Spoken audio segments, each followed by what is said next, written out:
So, good afternoon, everyone. It is my privilege and honor to welcome you all to this significant and timely gathering on this webinar, which is Beyond Borders, Journalism, Repression, Resistance in Bangladesh. On behalf of Lantern Analytica, I extend a warm welcome to our esteemed speakers, distinguished guests, scholars, journalists, and students who have joined us today. This event comes at a moment when the role of the press and the courage of the truth tellers are being tested in Bangladesh. Today, we aim to explore beyond headlines and borders, but into the lived realities of journalists who continue to inform, investigate, and resist under increasing constraint by the current regime in Bangladesh. This event is not only a platform for analysis and dialogue, but also a tribute to those who persist, who dissent, and who believe that the pen remains mightier than any other force.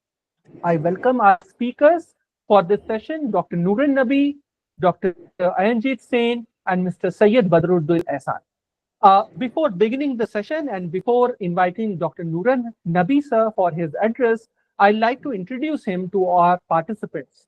Dr. Nooran Nabi is a decorated freedom fighter, award-winning writer, and renowned scientist honored with Ekushe Padak for his contributions to language and literature. A key figure in the 1971 Bangladesh Liberation War, he later earned global recognition through groundbreaking research at Parliament. Currently, he serves as a councilman in Plainsboro, New Jersey, and leads several community and advocacy organizations. He holds over 100 patents and publications, including his pioneering work. Dr. Nabi is also a passionate advocate for justice and secular democratic values, both in Bangladesh and the diaspora. I welcome you, sir, to the session and will now invite you for your address. Thank you, sir. Thank you for inviting me.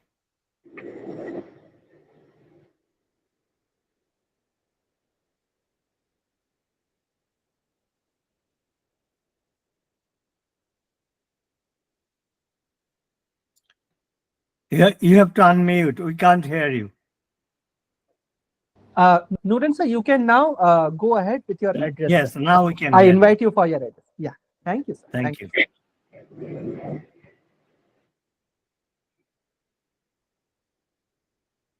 So, should I speak now, or are you going to introduce other guests also first? Sir, we'll be introducing all the guests before their address, sir. So after your address, okay. Is so done, I should make a statement now. Yeah. Okay. Thank Yes, you. yes. Thank you for inviting me with this distinguished speaker, and I know some of them. It's really sad that what is going on in Bangladesh. As you mentioned, I'm a freedom fighter of Bangladesh Liberation War.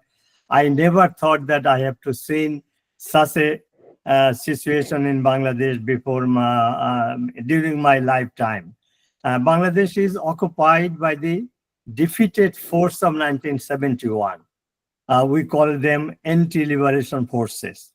And 1971 anti-liberation forces, they worked hand in hand to oppose the liberation war.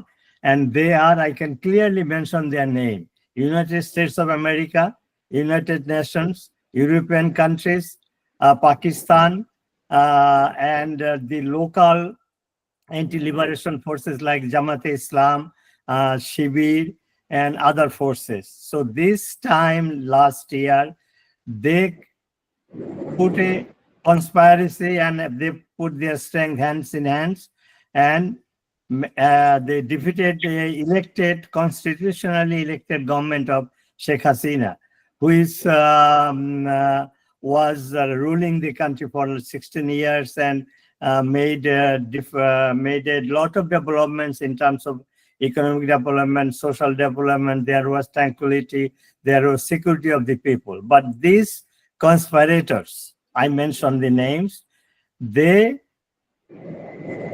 put their all strengths, and for last 16 years, they try to unseat the government, elected government of Sheikh Mujibur Rahman, with the use of millions of dollars from USA and other countries, and also with the help of the local terrorists. I would call them terrorists. and these are hired assassin, hired terrorists, and everybody got money. And President Donald Trump of United States, he mentioned that one of the organization of USAID, they donated $29 million directly to Bangladesh and $21 million through India. So combining this $50 million, they invested to unseat the government of Sheikh Hasina. This is just from one agency of United States. More than that, there was this other agencies, and during last 15 years, USA and other anti-liberation forces, especially Pakistani ISI, they spend millions of dollars.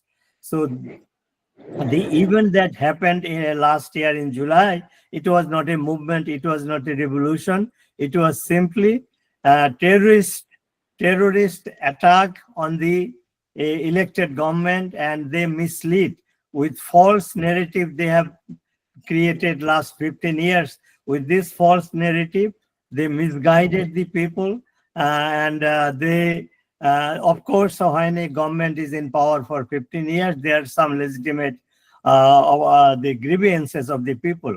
But these anti-liberation forces with the leadership of USA and other forces, they orchestrated and used this false narrative to misguide the people. And these students, see, I don't call them students, they are hired assassin, hired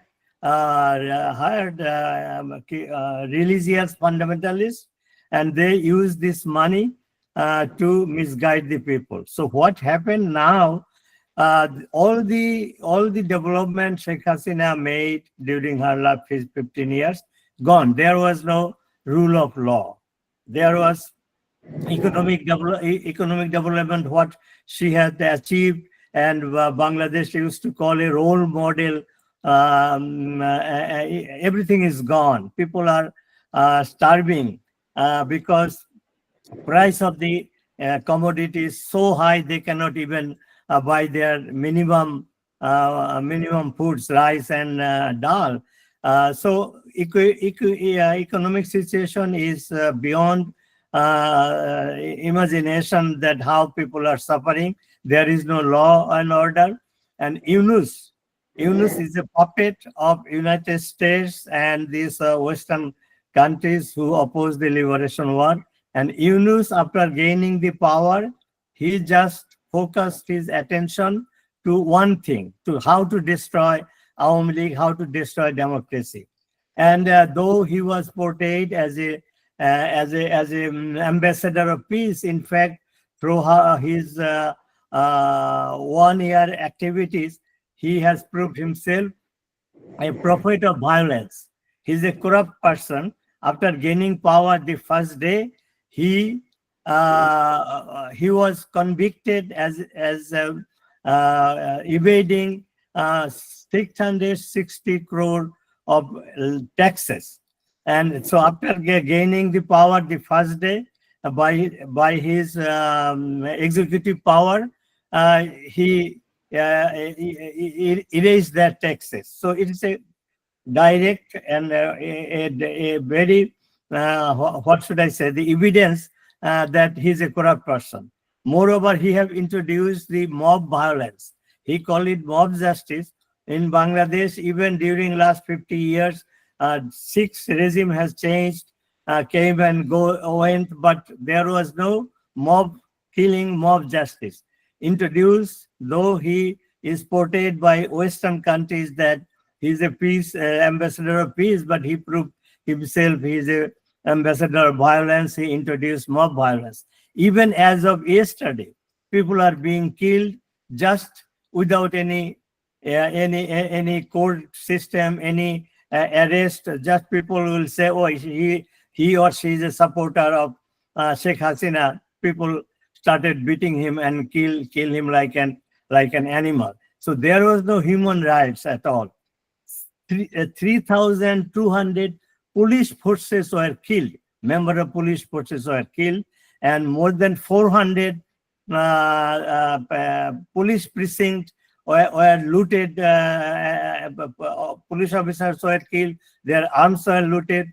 So these criminals, Dr. Yunus, given them indemnity. You cannot put them, all the killers of these police forces, on trial.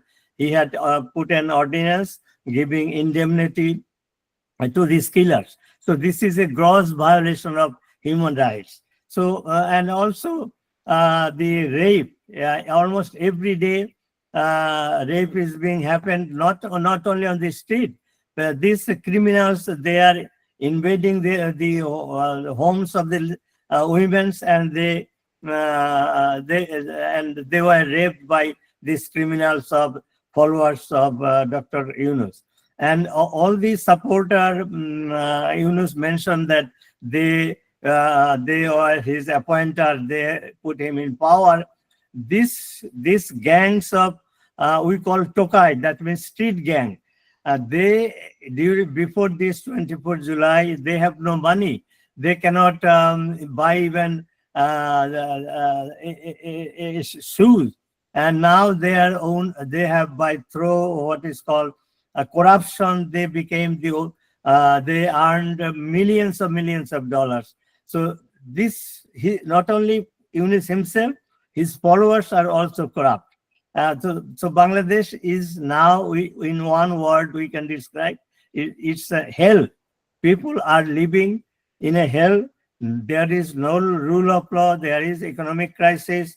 And also the New York Times mentioned that Yunus is a leader of the Islamic fundamentalist, those who were arrested during Sheikh Hasina's regime because of their violence, because of their terrorism.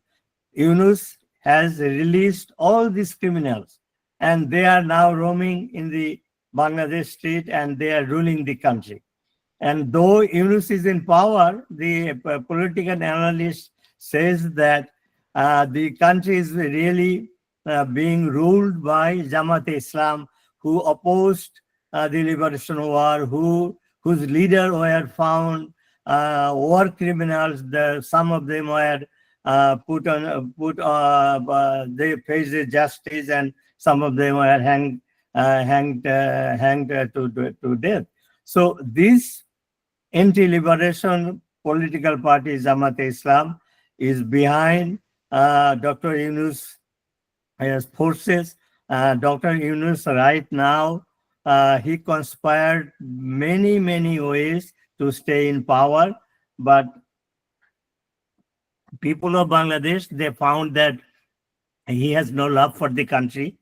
He is not a patriot, and he is against Bangladesh. His motto is to destroy Awami League. His motto is to destroy democracy in Bangladesh. So he first thought that these student terrorists will put him in power, but they lose their support because of the corruption. So then he tried to be on the puppet. He tried to become a puppet of United States, and United States has agenda for last 50 years that they will use Bangladesh as a base to oppose the Chinese, who they consider as a competitor in specific ocean area.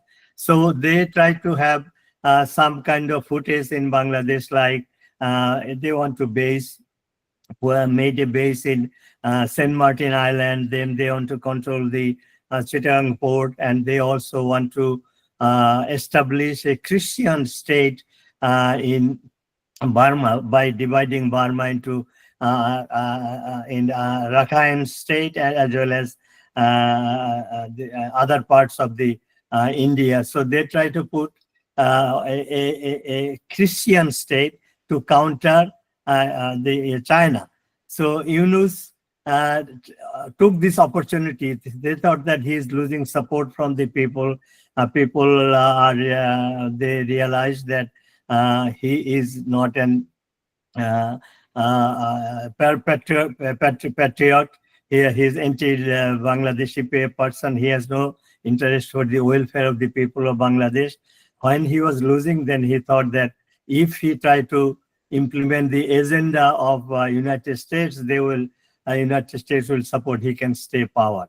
Yeah, in one word, if we can say what is the purpose of Yunus to stay in Bangladesh, just to stay in power until his death. He has no other option. He has no respect for human rights. He has no respect for democracy. His main interest to take a revenge against Sheikh Hasina, against Awami League, and stay in power until his death. So that's why he endorsed United States hidden agenda, which they have been trying to implement in Bangladesh for last almost 50 years. Sheikh Mujib, Bangabandhu, founding father of Bangladesh, when he refused to serve the interest of United States, he was killed. When Sheikh Hasina was approached that if you can give us this support, you can stay in power, she refused, and she said no. As a Not only as a Prime Minister of Bangladesh, as a daughter of Bangabandhu Sheikh Mujibur Rahman, I cannot do that. So that's why this false narrative were created during last 16 years. Millions of dollars were spent in Bangladesh. Donald Trump mentioned that $21 million were given to an organization in Bangladesh whose employee just are only 2 people.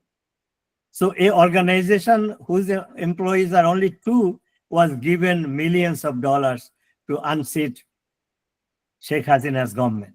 And false narrative was so strong, it was implicated. I used to work 22 years in the corporation. I know how important project a USA corporation implement. Exactly same way to unseat Sheikh Hasina, USA and other conspirator, they use this corporate approach. Like they organized workshop, they trained the killer, they made false propaganda, they made video, they even approached the transgender community and make the songs and other approaches. So the anti-Sheikh Hasina campaign was done like a professional project which international company implemented. So it was, Yunus is a liar, but he just told one truth about this conspiracy, that was that it was meticulously planned and implemented. So meticulously planned means professionally anti-Hasina movement was planned, implemented in Bangladesh, and false narrative were created and mislead the people. So what happened in Bangladesh during last 1 year, it's a anti-liberation forces. They put hands in hand with America, with other anti-liberation forces, and implement this project, mislead this project, and they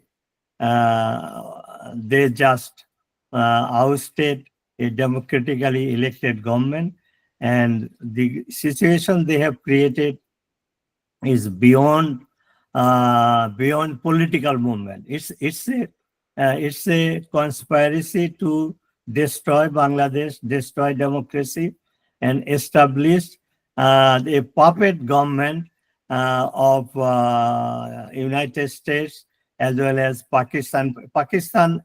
USA did not do all the work by himself. They used the Pakistani anti-liberation forces and this current this military government. They used as a puppet of United States and other anti-liberation forces, and made this situation Bangladesh, which is beyond control right now. Only option Bangladeshi people has is to die from the economic crisis, from lawlessness, from the rise of the anti-liberation forces, And there was no rule of law. There is no democracy in Bangladesh. People are suffering. So this is the situation. As a freedom fighter of Bangladesh Liberation War, I really feel very sad that after 40, 50 years, people of Bangladesh are suffering. Bangladesh was going in the right direction. There were a lot of improvements, a lot of economic development. People were happy. Of course, every cities, every country has their local problem, but Bangladesh has become a victim of anti-liberation forces orchestrated by United States, Pakistan, and of course the anti-liberation forces with Bangladesh. Thank you. I can make comment. There are other speakers. If there is any question, I will answer. Thank you for make this arrangement and allow me to express my feelings and express the situation within Bangladesh. Thank you. Thank you, sir. And it's our honor to have you on this platform, Nuran Nabi, sir, because you have seen the freedom struggle of Bangladesh. I was reading about you and I came to know about how you closely worked with the liberation forces, with the Mukti Bahani, and it must be very painful at your end to see this day, the current situation of Bangladesh. But that being said, we just hope that the situation will improve with the coming years and there will be peace and stability in Bangladesh. Moving to our second speaker, and I'll request Nuran sir to be here because we'll also have a very short question and answer session as well. So next speaker in line will be Mr. Syed Badrul Ehsan, who is a senior Bangladeshi journalist and columnist. With a career spanning over 4 decades, he has held key editorial roles at prominent newspapers like the Daily Star, New Age, and Dhaka Courier.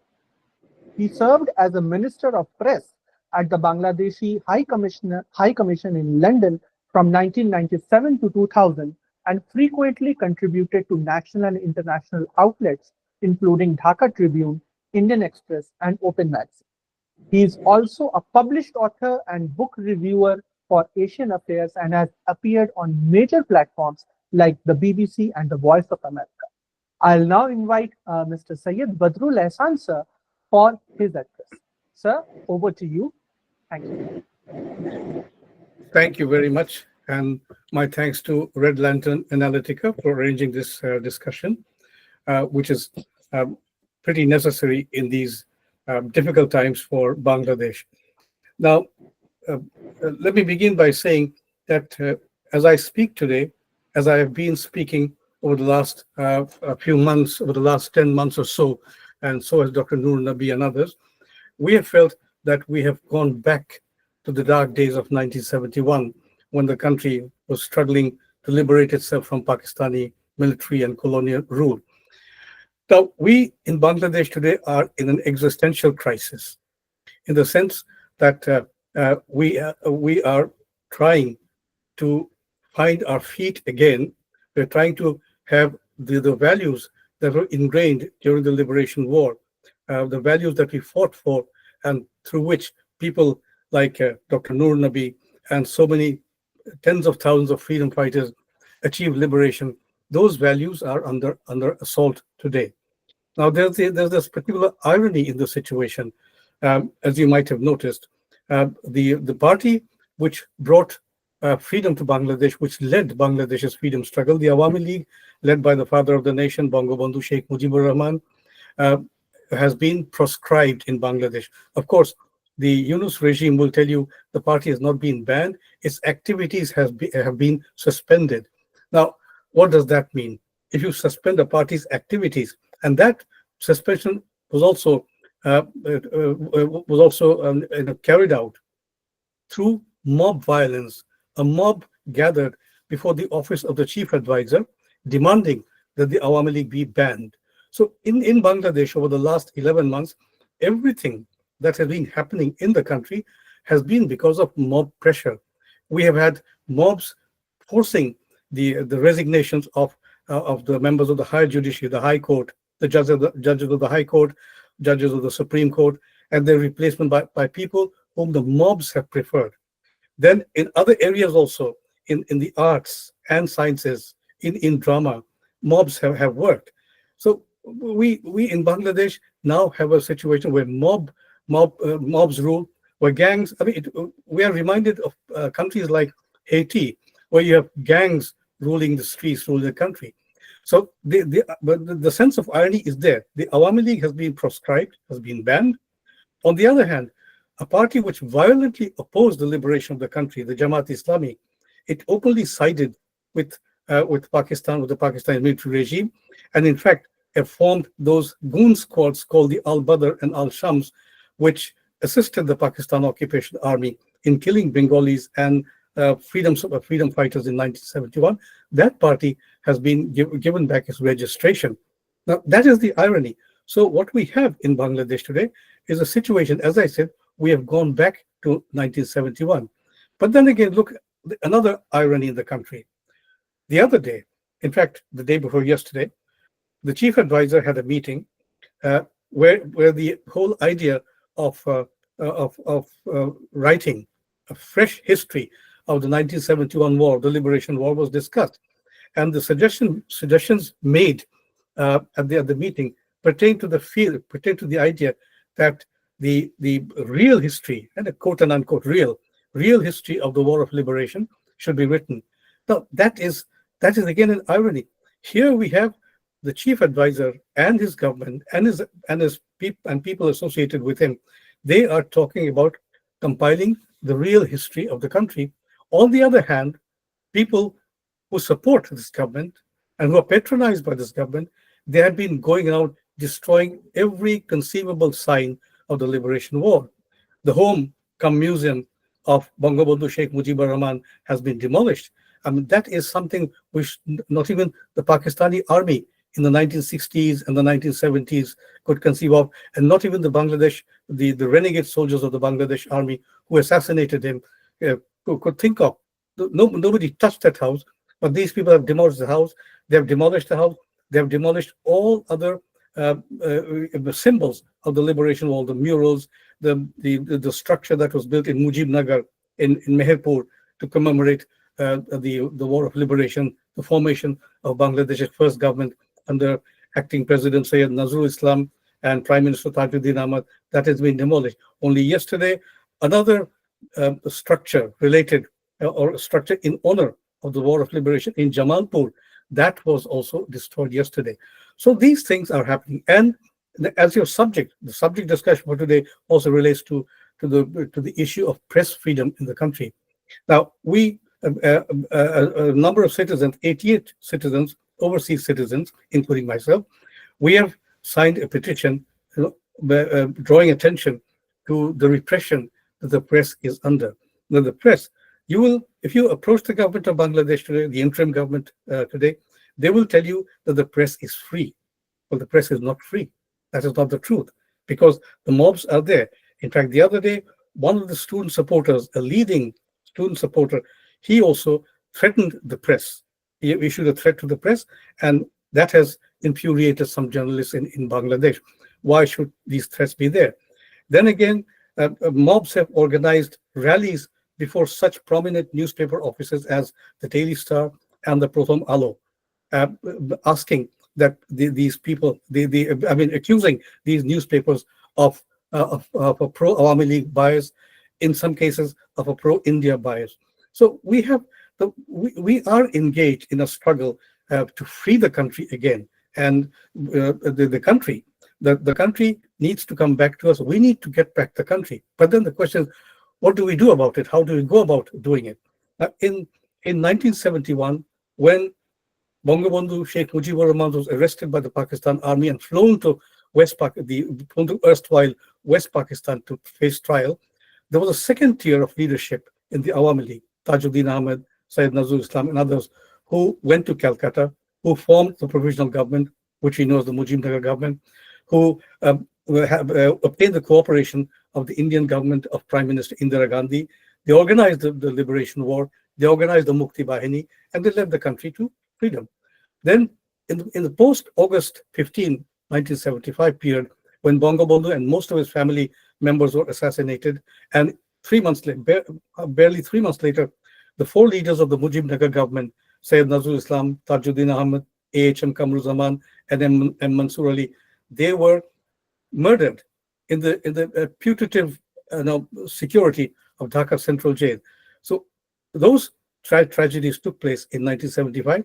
But even after that, the Awami League, although it was divided into factions, there were three factions at that point, they tried to keep the party afloat. When Sheikh Hasina returned to Bangladesh after 6 years of exile in India in May 1981, she took charge of the party. And then since then, she has been leading the party. Now, the difficulty is, at this point, is after the overthrow of Sheikh Hasina's government last year, there doesn't seem to be any resistance which has been growing. Of course, on social media, we have all these protests coming up.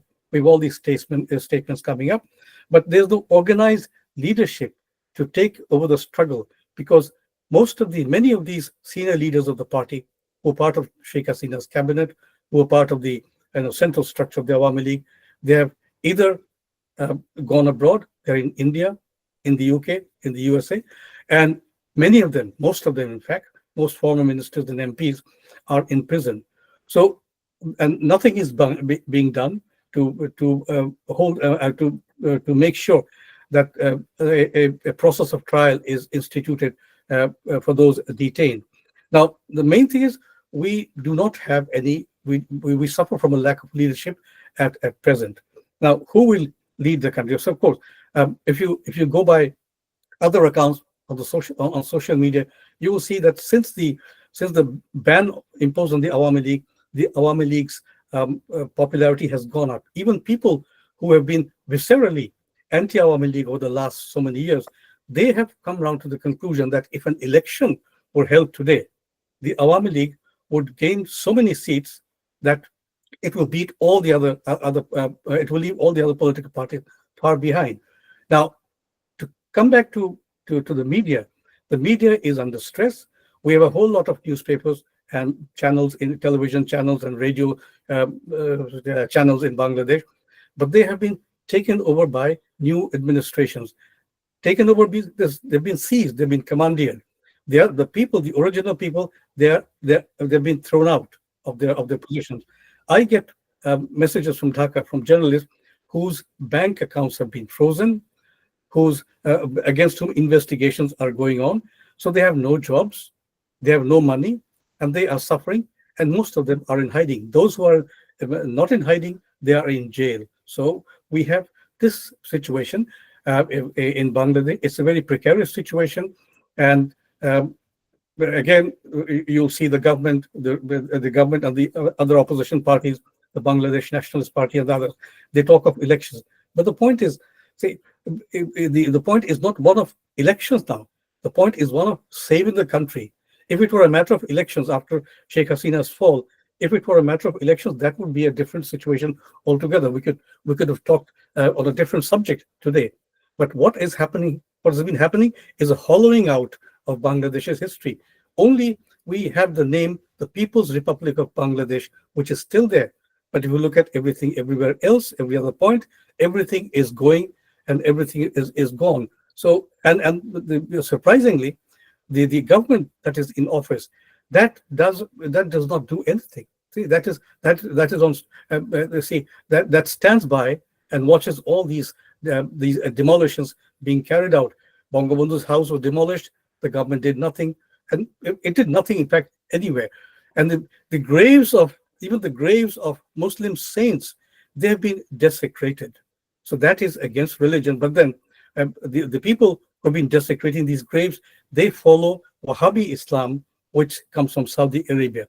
So in other words, we are in a situation where efforts are clearly underway to turn Bangladesh into a state which is not recognizable from what it was in December 1971.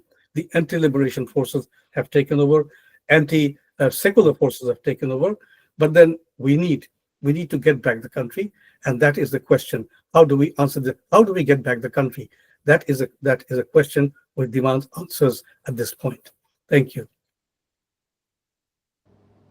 Thank you, sir. And I can certainly see the pain. You being a journalist, you have seen the good old days where Bangladesh had the rule of law. And right now it is not under a very good situation under the current regime. Uh, Moving ahead with the next speaker, I'll now like to invite Dr. Ayanjeet Singh. And before his address, I'd like to introduce him to all the participants. Dr. Ayanjeet Singh is the Chief Advisor of Red Lantern Analytica and an international award-winning journalist with over 25 years of experience across BBC, CNN, and other global media networks. A specialist in international communication, media diplomacy, and crisis strategy, he has reported from war zones across Asia. As a consultant on information warfare and communication intelligence, he has delivered expert talks worldwide and serves as a trainer as well in this field. Book India's Neighbors, Problems and Prospects is part of the lead reading in Indian universities and also international universities. He is currently working on his next publication. And with these words, I'll now like to invite Dr. Ayanjeet Singh, sir, for his address. Over to you, sir. Thank you. Thank you very much. Namaskar. I think I would like to start off with our common mother tongue. সবাইকে নমস্কার বিশ্বের নানা জায়গা থেকে যারা যুক্ত হয়েছেন আজকে এবং কারুর সুপ্রভাত বলতে পারবো, কারুর সন্ধে হয়ে গেছে, কোথাও বিকেল আছে, কোথাও দুপুর আছে, কিন্তু ক্লাইমেটটা যেটাই থাকুক, যেই অবস্থায় যেই সময়টাই থাকুক, একত্র হওয়ার যেই কারণে আমরা একত্র হয়েছি আজকে সেটা কিন্তু একই আছে। Now coming back to the topic itself, we are talking about here a throttling of press freedom. I would nothing call that less in Bangladesh. Primarily, the state of journalism is, I mean, far from ideal. There's no doubt on that. It has been facing significant challenges in Bangladesh, starting with legal restrictions, violence, and now to the extent that self-censorship is in place in certain media houses in Bangladesh. And just for information, I would just like to say here that the Muhammad Yunus-led government has targeted 640 journalists from August 2024 till today, and just to throttle media freedom and kind of create an atmosphere of fear among the journalists in Bangladesh. Out of these 640, criminal cases has been launched against 182 journalists, acts of violence against 206 journalists, denial of accreditation against 167 journalists, and inquiries initiated against 85 senior journalists who are associated with 39 media houses in Bangladesh. Now, these figures itself will tell you the state of press freedom, what we call as press freedom in other parts of the world, and the current state of press freedom in Bangladesh, because there's nothing called freedom at the moment. And the journalists have been sacked instantly on the whims and fancies of the Yunus-led interim government, and not just Yunus himself, but those vagabonds, I would rather say, the vagabond Hasnat Abdullah, I can name him here, who not only attacked the Daily Star and the Pratham but also trespassed into Shomoy TV and forced the owners to sack 5 journalists months back. And right now, Bangladesh is one of the dangerous countries for journalists, as per the official records from the different journalism departments. I mean, the organizations which are in place in different parts of the globe. And this is nothing but an attack on freedom of expression. If you all remember, back in the late August 2024, Sara Ranuma, who was working then with Gaza TV in Bangladesh, her body was found in a lake in Dhaka, and under mysterious circumstances, of course. And that clearly, in a way, shows that the current Yunus administration does not believe in press freedom. They believe only in throttling, either by threatening or killing the journalists straight away. So they have a singular led policy which is in operation, aided by China, aided by Pakistan, and it's a well coherently designed operations, including the press attack on press freedom that has been initiated along with China and Pakistan. And the former High Commissioner of Pakistan, who was sent back to Pakistan now because of his misdeeds, some of which came into light in Bangladesh just a month or two back. And this guy was one of the main, you can say, kingpins behind the entire agenda that was taken up by the Yunus and his gang.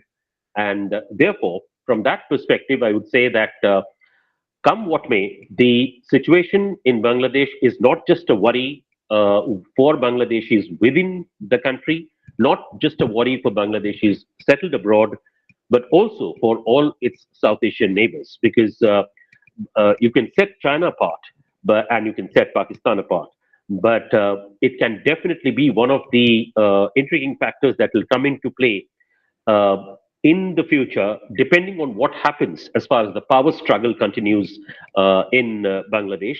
And well, elections are in the fray. That has been told several times by Yunus. I don't know. He's 86 years of age right now, slowly moving into oblivion. Despite that, his love for power, his love for sitting on the seat that was grabbed rather than earned.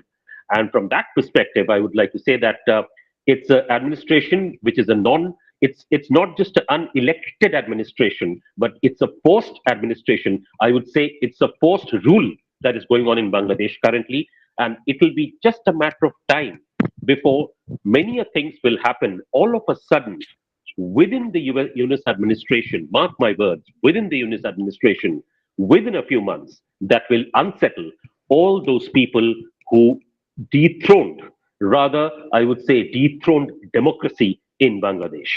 And that's going to happen, no doubt on that. It's just a matter of time.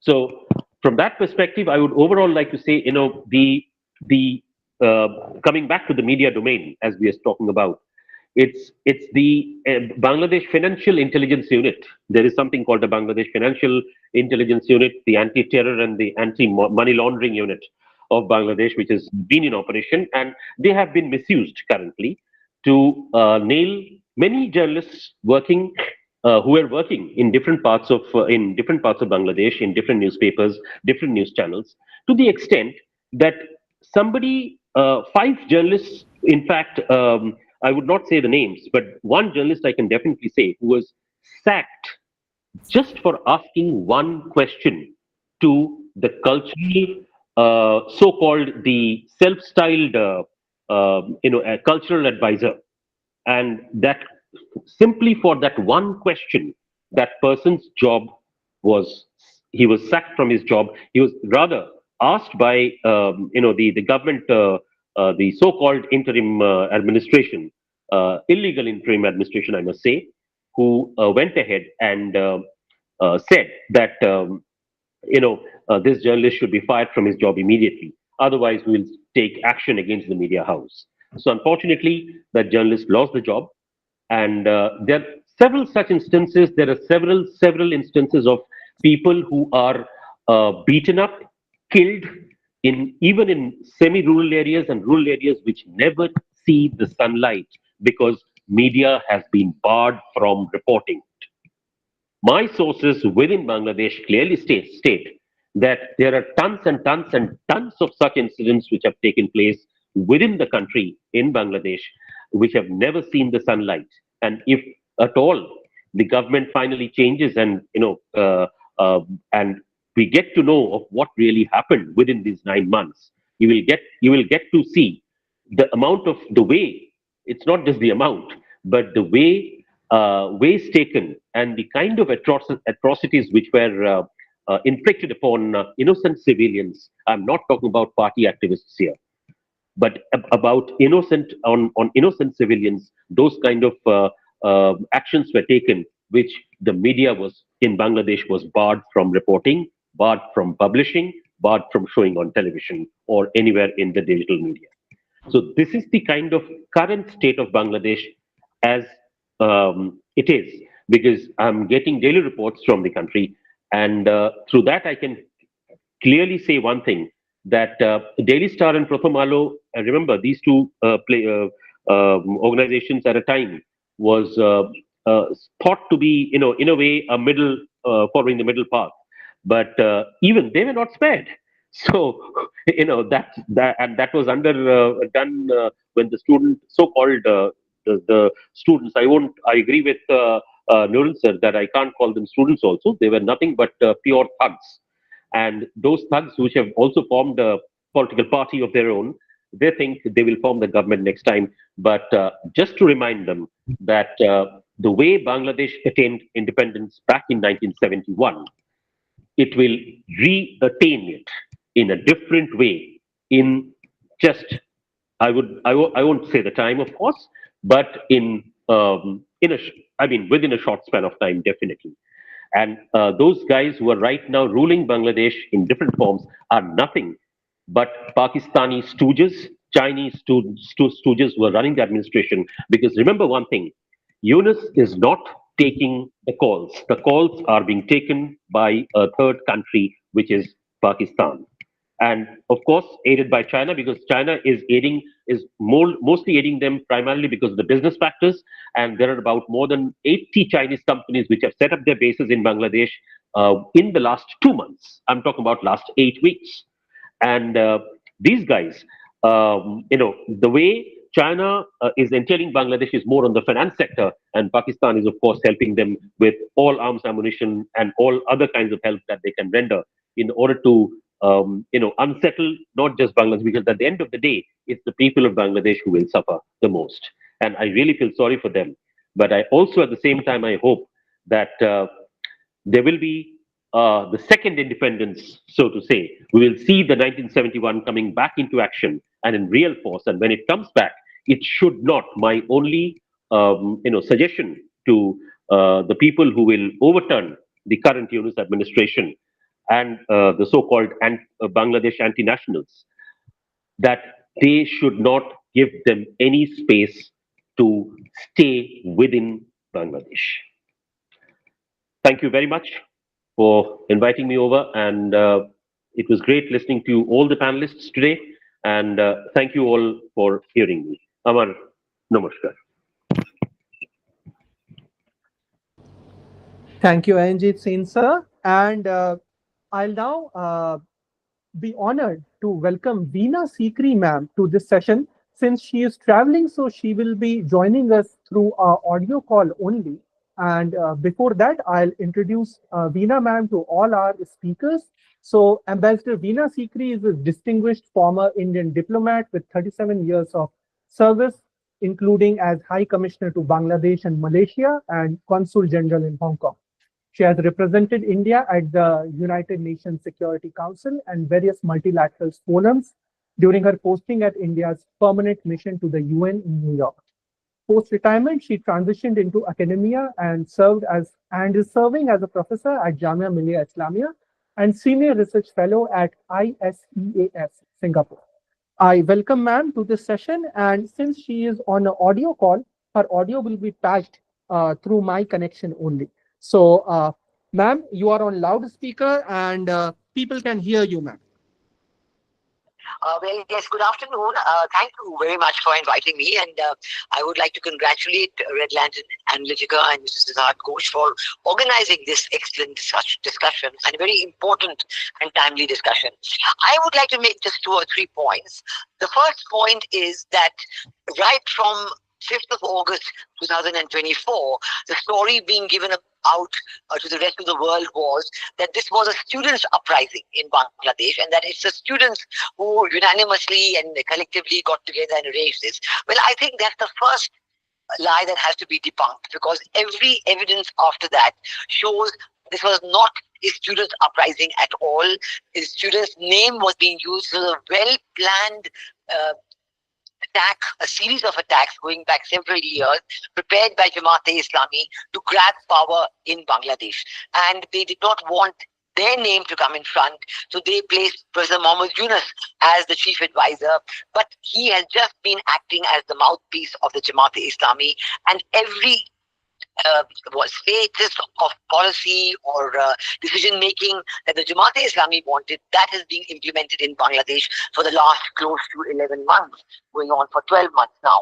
And I think that's number one. Number two, I think the important point about journalists, it's a very, very crucial aspect that is being discussed in this important podcast webinar. Right from 5th August, again, I would like to point out that the two targets, and these are well-known targets of the Jamaat-e-Islami in all their policy-making efforts. The first were the minorities. You saw a huge attack on minorities. This has been now well documented, well established, still going on. As we know, we saw this horrendous video of the rape, etc., that was published just last week, showing that there absolute seems to be a complete carte blanche as well towards attacks on minorities. The second was the attacks on the journalists, the control of the media. This was a very, very high priority item of the Jamaat-e-Islami, and their control of the media, their efforts to control the media were almost immediate after 5th of August, taking over media boardrooms and even arresting journalists, charging them with murder and all kinds of putting them in jail. You know, this kind of absolutely heinous attacks on freedom of the press was something that went surprisingly underreported, if not completely unreported in the Western media. And any attempts to highlight this issue were minimized, were dismissed, and it is really amazing that even journalists on Frontier, journalists without borders, all these groups, everybody kept quiet. Now, why is this? Why did this happen? Why did the free media, the world that prides itself on freedom of the press, why did they allow this to happen?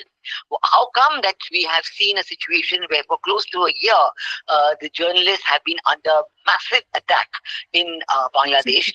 Many, many journalists have lost their jobs. I've already spoken about the numbers that are in jail, but many others have lost their jobs and with no hopes of getting other jobs. So this has been another sector, a very vital sector of the economy that has suffered greatly and to the great detriment of democracy in Bangladesh. In fact, all the efforts, all the focus areas of the Jamaat-e-Islami have been areas that actually mitigate democracy, that go against democratic elements, and that they're doing the new regime with President Mohammed Yunus as the mouthpiece. They're doing exactly what they were accusing the previous regime, the previous 15 years led by Sheikh Hasina.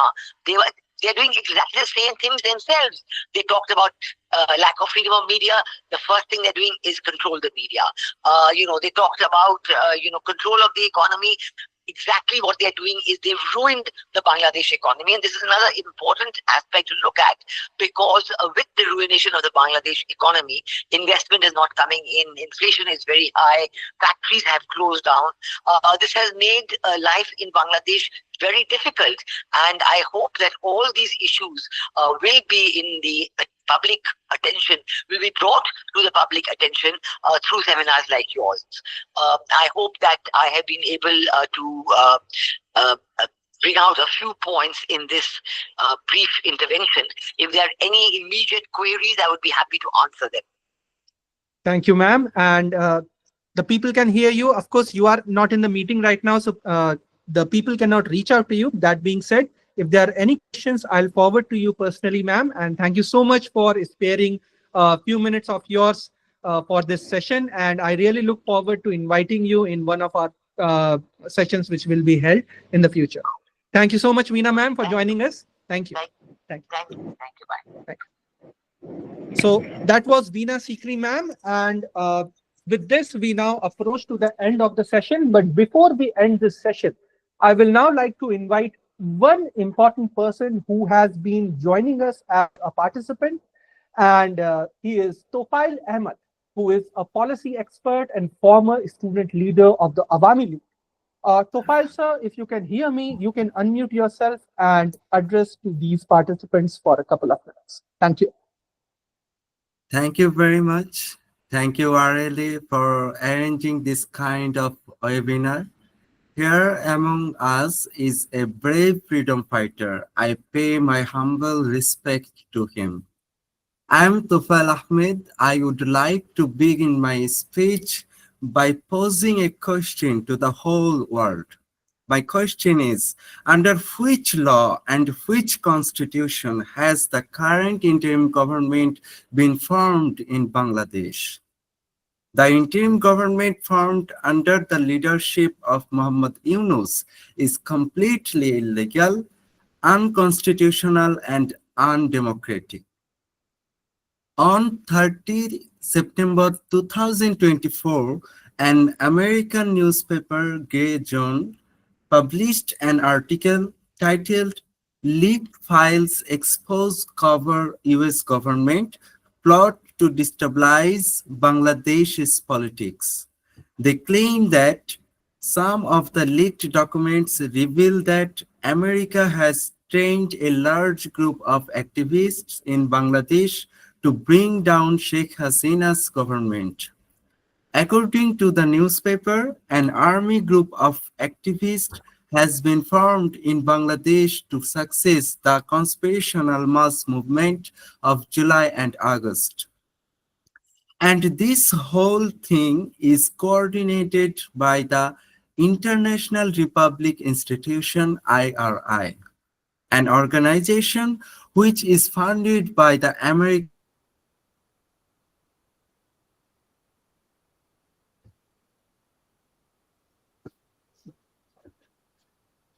killed in Bangladesh. BNP, Jamaat-e-Islami, and the so-called student coordinators, terrorists started killing policemen, destroying police stations, destroying important structures, killing of minorities, doing mob justice, vandalism, and mass arrests. More than 8,000 of people, including Bangladesh Awami League leaders, police, journalists, and common people, were victims of extrajudicial killings after August 5. And one of the coordinators of the July-August movement, named Hasib al-Islam, has accepted all these unfair inquiries with great pride. Last October 27, 2024, he said, if the metro rail had not been set on fire and the policeman had not been killed, the revolution would not have been achieved so easily. We must remember that Sheikh Hasina's government declared zero tolerance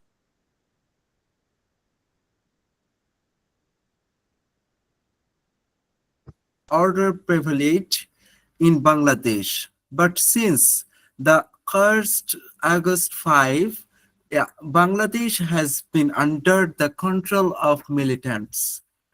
Bangladesh Awami League is the largest and most historic political party in Bangladesh, under whose leadership the state of Bangladesh was born. Yet this party has been banned today illegally and unconstitutionally, which is completely undemocratic. However, I am deeply hurt and shocked that no other political party, especially BNP, has any role in protecting the constitution of Bangladesh and in the interest of protecting democracy. In the last 10 months, we have seen the destruction of the media, disappearance, murders, and many rapes, and we have also seen mob terrorism. But now the people of Bangladesh are starting to understand that they were safe before August 5. There was peace and prosperity in the country before August 5. So finally, I want to say that Bangladesh was safe under Sheikh Hasina's leadership. Jai Bangla, Jai Bangabandhu. Thank you very much. Thank you, Tawfal Ahmed, for your intervention. And with this, we now approach the end of this session. And on behalf of Red Lantern Analytica, it's my privilege to deliver the vote of thanks for today's compelling webinar on Beyond Borders, Journalism, Repression, and Resistance in Bangladesh. I will begin by extending my deepest appreciation to our esteemed speakers, Dr. Nooran Nabi, whose life's work as a freedom fighter, scientist, and writer, and a community leader stands as a testament to the power of courage and conviction of the Bangla people. Your words today were a powerful reminder of the ongoing struggle for justice and democratic values in Bangladesh.